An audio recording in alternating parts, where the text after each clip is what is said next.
Mikir. Ada orang sakit hati, ada orang yang tidak dapat tempat, ada orang yang terpinggirkan, ada orang yang tidak dapat bagian, ada orang yang dibayar. Jangan lupa, ada yang memelihara kok ini. Ada yang memelihara. Contoh, hoax. Asal kata hoax itu adalah hokus. Hokus itu artinya adalah mengelabui. Mengelabui Fungsinya mata. apa? Fungsinya menguji orang dungu. Mengelabui. Mengelabui Ya. orang dungu.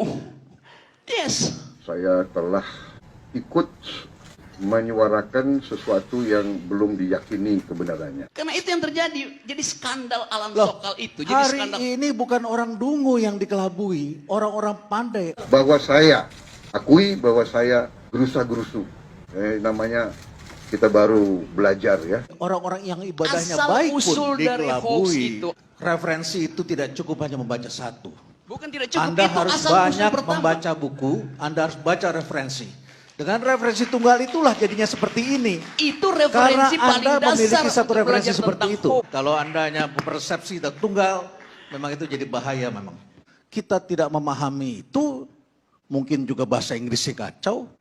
Ya, kalau kita baca benar-benar kita buka ini, makanya jangan buka Google bahasa Indonesia.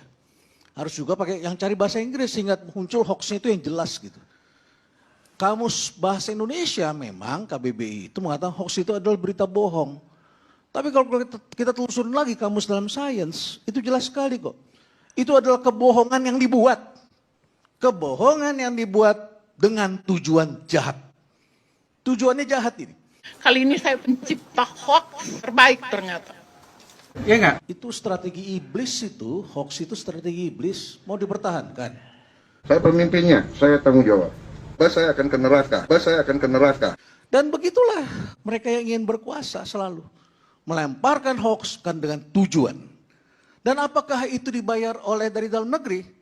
Ini ada kaki tangan juga, ini kan cyber war, Bang Garni. Ini kan sekarang hoax itu bukan bohongan biasa, ini sudah didesain dengan teknologi, pakai algoritma pula. Yang tidak ada hatinya. Tidak ada hatinya itu algoritma. Televisi sekarang Bang Karni ini kuat karena medsosnya. Kita lihat bagaimana streamingnya, kekuatannya.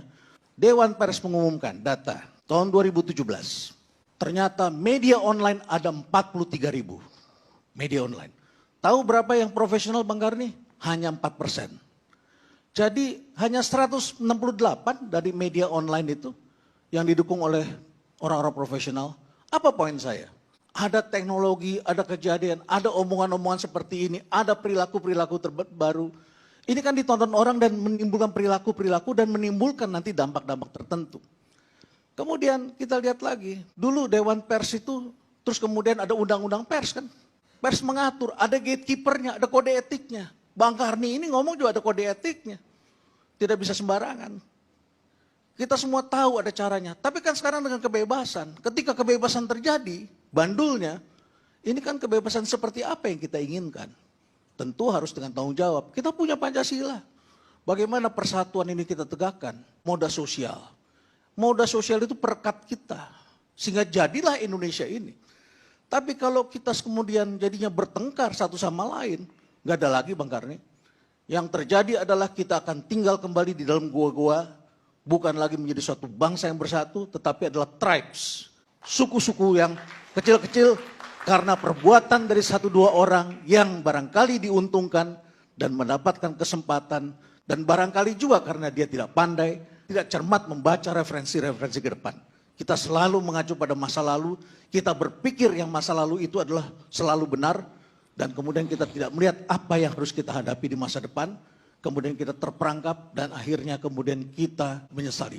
Saya minta klarifikasi, Anda mengatakan bahwa ALC itu oposisi. Kapan saya ngomong bahwa Ada. ALC oposisi? Bahwa itu forum oposisi.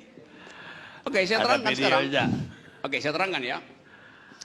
Kenapa ILC itu oposisi gitu. Karena saya hanya bisa menyalurkan pikiran oposan saya melalui ILC. Jadi saya anggap ILC ada saluran oposisi saya. Tapi gara-gara Anda bicara, ALC anggap orang oposisi. Kenapa Anda bilang lagi bahwa ALC tempat Anda berbohong?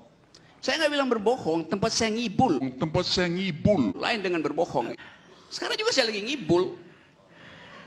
Jadi pendidikan yang bagus buat masyarakat. Nggak taunya kita cuma dikasih ngibul aja. bikin